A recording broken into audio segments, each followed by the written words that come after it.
Water chestnut haina khangnaba Heikak asi isingda hauba nutrient yamna yaubata natana carbohydrate, mineral amadi vitamin B amasung C yauba mahai marong makhal amani haina akhang ahaisingna hairi.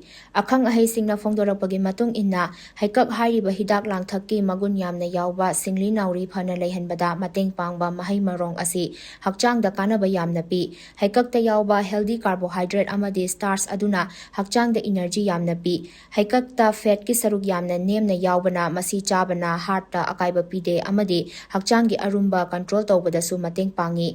Heikakta vitamin B6, C amadi E ga loinana potassium, calcium, iron amadi zinc ki saruksu chang wangna yawi. Maram aduna Heikak chabana stomach ulcer, acidity, diarrhea amadi dysentery naba matamda natural cooling agent amagum mathau tawi. Masidasu natana Heikak chabana mapan thokpada apanba pidabaga loinana minor urinary tract infection thokpasu pahali. Nakalamaromda Heikak chabana joint singi anaba pomkhatpa amadi oxidative cellular stress hanthahanbada mateng pangi haina akhang ahaisingna makhatari.